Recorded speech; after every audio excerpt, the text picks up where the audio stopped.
इधर चेक किया मैंने डॉक्टर डॉक्टर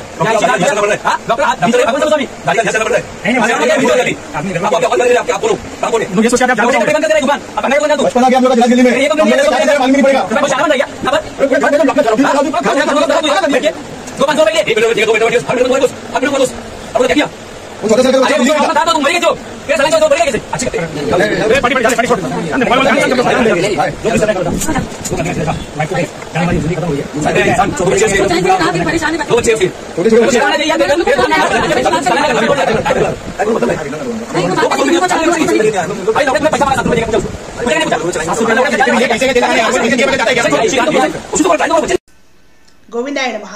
హిందూ బంధువులందరికీ జయ శ్రీరామ్, వందే మాతరం. ముంబైలో కామాఠీపుర ప్రాంతంలో ఉండే ఒక ముస్లిం డాక్టర్ ఒక హాస్పిటల్ నడుపుతూ ఉన్నాడు అనమాట.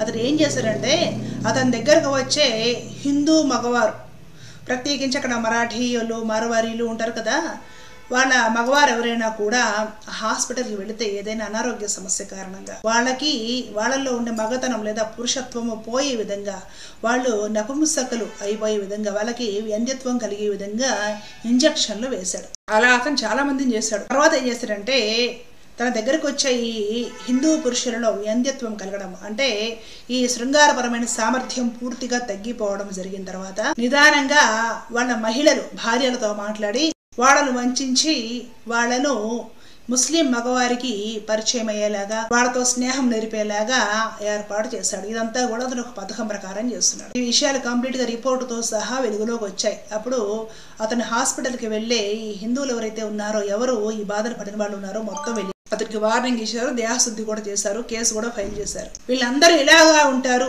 అనేసి మనం చెప్పం, కానీ అలా చెప్పడం కూడా తప్పే. ఎక్కడైనా సరే ధర్మం అధర్మం రెండూ ఉంటాయి, మంచి వాళ్ళు ఉంటారు, చెడ్డ వాళ్ళు ఉంటారు. కానీ వీళ్ళ చదువుని, అలాగే వీళ్ళకుండే పలుకుబడిని, వీళ్ళ టాలెంట్ని అన్నిటినీ కూడా ఇలాంటి పిచ్చి పనుల కోసం, సాటి హిందువులను నాశనం చేసే పనుల కోసం వాడుతున్నారు. అంటే ఇది ఏం చెప్పాలి చెప్పండి? ఎంత దౌర్భాగ్యకరమైన విషయము. ఎలాంటి సమాజంలో బ్రతుకుతున్నాం మనం? వీళ్ళు చేసే పనుల వల్ల ఏదంటే వీళ్ళు ఎవరన్నా మంచివాళ్ళు అనుకోండి, వాళ్ళ మీద కూడా నమ్మకం పోతుంది.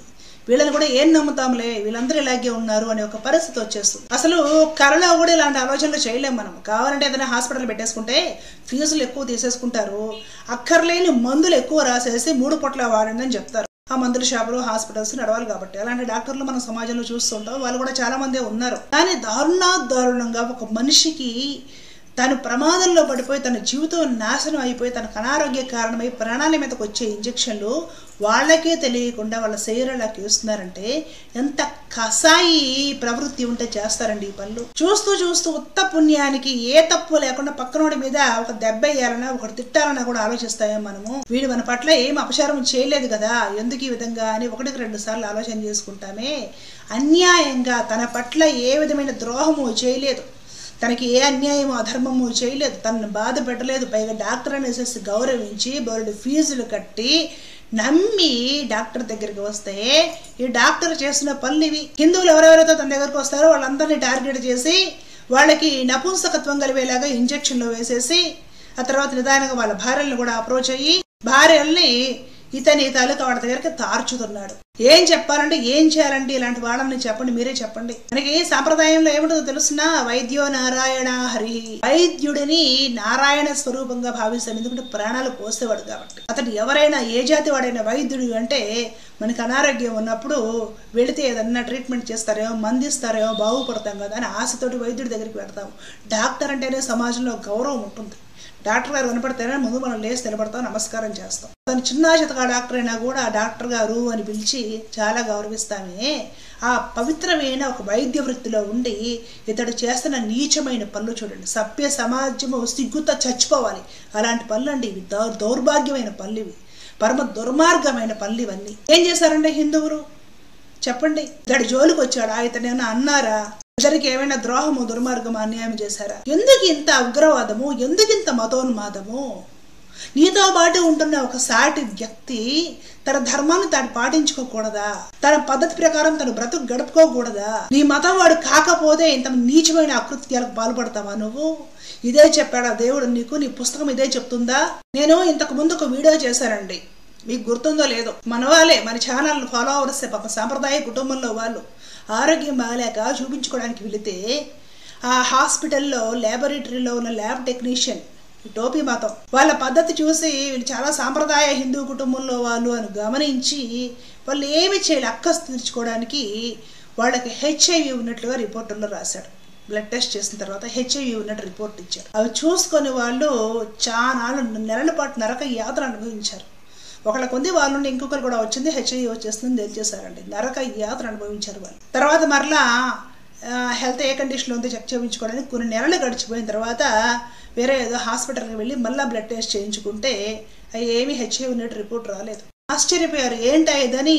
ఇంతకుముందు పాత హాస్పిటల్కి వెళ్ళి అడిగితే వాడు ఎటో వెళ్ళిపోయాడు. ఆ ల్యాబ్ టెక్నీషియన్ ఉన్నాడు, వాడు ఉద్యోగం అనేసరి ఎటో వెళ్ళిపోయాడు. వాడి అడ్రస్ ఎవరు తెలియదు, ఏ ఊరిలో ఉన్నాడో తెలియదు. ఇంకేం చేయాలి? ఏదో రకంగా హిందువులు అయితే చాలు, వాళ్ళకి ఆ సదాచారవంతులు సాంప్రదాయం పాటించే వాళ్ళకి కనపడితే చాలు వాళ్ళని మనం ఎట్లా దెబ్బతీయాలి, ఎట్లా ఇబ్బంది పెట్టాలి, ఎట్లా ఏడిపించాలి, మన పరిధిలో మనకున్న అధికారంలోనే వాళ్ళని ఎట్లా ఏడిపించాలి, ఈ రకంగా తయారైపోతే ఏం చేయాలి చెప్పండి? వాళ్ళకి హెచ్ఐవి రిపోర్ట్ ఇచ్చారే, మనస్తాపంతో ఏదైనా ఆత్మహత్య తీసుకొని చచ్చిపోతే, అరే నాయన సరిగ్గా బయట తినాలంటే భయం వేస్తుంది, ఉమ్మేస్తారు.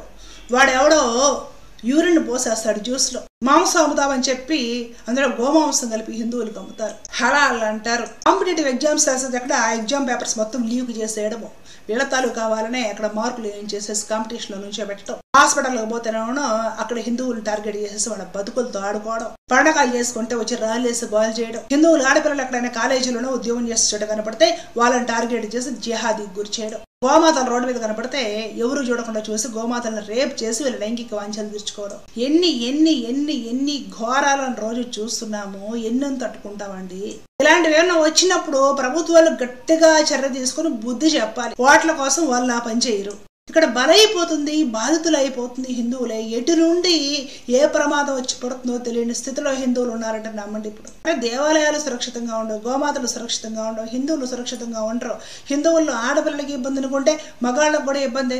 వీళ్ళు కానీ వాళ్ళ హాస్పిటల్కి వెళ్ళారంటే పొరపాటున ఇట్లాంటి ఇంజక్షన్లు వేసేస్తే వాళ్ళని నపంసకం చేసి పడేయడం. ఎంత నీచమండి, ఎంత దారుణమండి. ఇట్లాంటి పనులు చేసేసి మళ్ళీ వీళ్ళ ఇళ్ళాళ్ళు ఎవరైతే ఉంటారో వాళ్ళని టార్గెట్ చేసి వాళ్ళతో మాట్లాడి వాళ్ళ మనసు మార్చి వాళ్ళని వంచి వాళ్ళని తార్చడమా? ఇదెక్కడ మతము, ఇదెక్కడ ధర్మం అండి? ఏ కోసైనా మానవత్వం ఉందా వీళ్ళకి? సెక్యులర్ భావజాలంలో ఉన్న హిందువులు ఆలోచించాలి. ఏమాత్రమైన పౌరుషం ఉంటే ఆలోచించండి. ఎవరిని ద్వేషించక్కర్లేదు, ఎవరిని అసహించుకోక్కర్లేదు, మనం ఎవరిని చంపక్కర్లేదు, ఎవరి మీద దాడి చేయక్కర్లేదు. కనీసము మన ధర్మాన్ని మనం పరిరక్షించుకుంటూ మనం జాగ్రత్తగా ఉందాము. మన ఆడపిల్లలను జాగ్రత్త చేసుకుందాం, మన దేవాలయాలు జాగ్రత్తగా చేసుకుందాం, మన గోమాతలు జాగ్రత్తగా చేసుకుందాము. మనం ఎక్కడ పని చేస్తున్నాము, ఎక్కడ తింటున్నాము, ఎక్కడ తాగుతున్నాము, ఏం చేస్తున్నాము, ప్రతి విషయంలో కాస్త జాగ్రత్తగా ఉందాము. లేదంటే మన ఆరోగ్యాలే పాడైపోతాయి, మనమే పాడైపోతాము అనే ఎరుక కలిగి ఉండండి చాలు.